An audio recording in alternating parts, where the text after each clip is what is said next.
ও মাই god, সবাইকে চমক দিয়ে আইপিএল এর নিলামে প্রথমে কোটি টাকায় দল পেলেন আজদীপ সিং। আজদীপ সিংকে নিয়ে কারাকারি শুরু করেছে সব ফ্র্যাঞ্চাইজি দলগুলো। শেষ মুহূর্তে রাজস্থান রয়্যালসকে টেক্কা দিয়ে দলে নিয়েছে যে দলটি। দর্শক, বিস্তারিত থাকছে ভিডিওর প্রতিবেদনে। আইপিএল এর ড্রাফট শুরু হয়ে গেছে।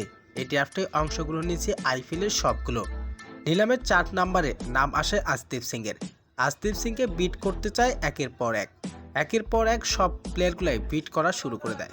2 কোটি থেকে শুরু হয়ে যায় আজদীপ সিংয়ের, শেষ পর্যন্ত 10 কোটিতে। তাতেও যেন থেমে থাকেনি ফ্র্যাঞ্চাইজি দলগুলো। শেষ পর্যন্ত 17 কোটি 75 লক্ষ টাকায় বিট করেছেন হায়দ্রাবাদ। শেষ মুহূর্তে হায়দ্রাবাদকে টেক্কা দিয়ে 18 কোটি টাকায় দলে নিয়েছে কিং 11 পাঞ্জাব। আর এবার 2025 সালের আইপিএলে কিং 11 পাঞ্জাবের হয়ে খেলবেন আজদীপ সিং। তো দর্শক, আইপিএলে এবার কার কত দাম উঠতে পারে জানিয়ে দিন আপনার মূল্যবান মতামতটি।